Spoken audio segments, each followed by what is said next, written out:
10واں منصوب ہمارا ہے کانا کی خبر۔ کانا کی خبر بھی منصوب ہوتی ہے۔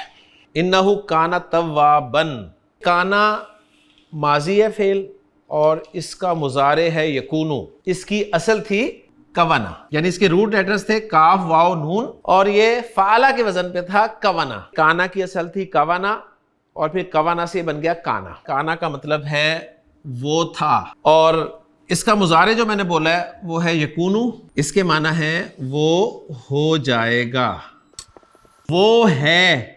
اس کی عربی کیا ہے؟ تو یہ وہ ہے والی عربی جو ہے نا وہ میں آپ کے سامنے رکھنے لگا ہوں۔ میں ایک جملہ اسمیہ لکھ رہا ہوں آپ کے سامنے، زید علیل۔ زید علیل کا کیا ترجمہ کریں گے؟ زید بیمار ہے، زید بیمار ہے، زید علیل، جملہ اسمیہ بنا لیا آپ نے۔ اب آپ جملہ اسمیہ کو ماضی میں لے کے جانا چاہتے ہیں، زید بیمار تھا، یا جملہ اسمیہ کو آپ مستقبل میں لے کے جانا چاہتے ہیں، زید بیمار ہو جائے گا۔ اس کے لیے کیا کرنا ہے؟ جملہ اسمیہ کے شروع میں کانا لگا دیں۔ جب کانا لگے گا نا جملہ اسمیہ کے شروع میں تو تھا کا مفہوم پیدا ہو جائے گا، اور کانا بڑی شے ہے، یہ جملہ اسمیہ کی جو خبر ہے نا اس کو بھی منسوب کر دے گا، اور جملہ اسمیہ میں تھا کا مفہوم پیدا کر دے گا۔ اب اس کا ترجمہ ہوگا زید بیمار تھا، کانا زید علیلن۔ تو علیلن کے منسوب ہونے کی وجہ کیا ہے؟ کانا کی خبر، جو کہ ہمارا 10واں منصوب ہے۔ آپ کہنا چاہتے ہیں جی زید بیمار ہو جائے گا، تو کانا کی بجائے یکونو لیں، یکونو زید علیلن، اب ترجمہ ہو جائے گا زید بیمار ہو جائے گا۔ ابراہیم قائم، یہی ترجمہ کریں گے نا، ابراہیم کھڑا ہے۔ آپ کہنا چاہتے ہیں جی ابراہیم کھڑا تھا، کانا لگا دیں شروع میں اور خبر کو منسوب کر دیں، کانا ابراہیم قائمن، ابراہیم کھڑا ہو جائے گا، یکون ابراہیم قائمن۔ ابراہیم کی جگہ پر میں ضمیر لا رہا ہوں، ہوا قائمن، وہ کھڑا ہے۔ آپ کہنا چاہتے ہیں جی وہ کھڑا تھا، اب ذرا دیکھیں اس کے شروع میں آپ کیا لائیں گے؟ کانا لائیں گے نا۔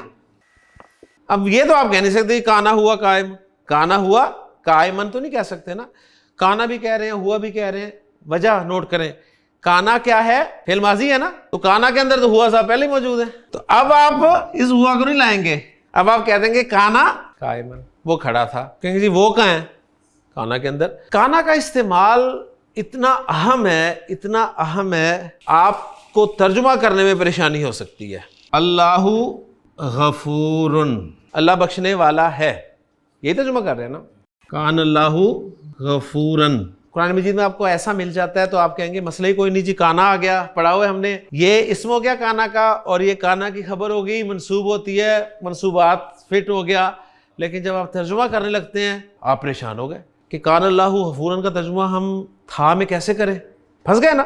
اب یہ مسئلہ بھی سمجھ لیں، کچھ آفاقی صداقتیں جنہیں ہم یونیورسل ٹروتھس کہتے ہیں، یہ وہ ہوتی ہیں جو زمانے کی قید سے بے نیاز ہوتی ہیں۔ ماضی میں بھی وہی حقیقت صداقت، حال میں بھی وہی حقیقت صداقت، اور مستقبل میں بھی وہی حقیقت اور صداقت۔ لہٰذا جب آپ اس کا ترجمہ کریں گے تو تھا کے ساتھ نہیں کریں گے، ہے کے ساتھ کریں گے، اس لیے کہ اردو میں اس کام کے لیے ہے ہی زمانہ حال ہی استعمال ہوتا ہے۔ اللہ بہت بخشنے والا ہے کہ عربی تو ہے اللہ غفورن، کان اللہ غفورن کا ترجمہ بھی آپ یہی کرتے ہیں اللہ بہت بخشنے والا ہے، تو پھر فرق کیا دونوں میں؟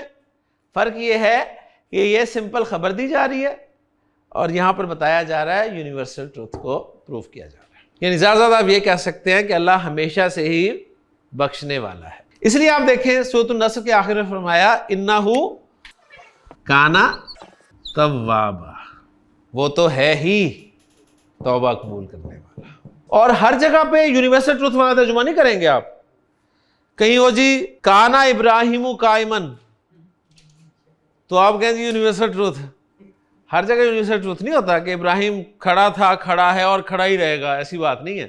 یہ کانٹیکسٹ سے پتہ چلتا ہے کہاں پر یونیورسل ٹروتھ ہے۔ اللہ تعالیٰ کے بارے میں ایسی چیزیں آپ کو ملیں گی، یا ابلیس کے بارے میں اللہ تعالیٰ نے فرمایا کہ کانا شیطان للانسانی عدوًا، شیطان تو انسان کا ابدی دشمن ہے، تھا بھی، ہے بھی اور رہے گا۔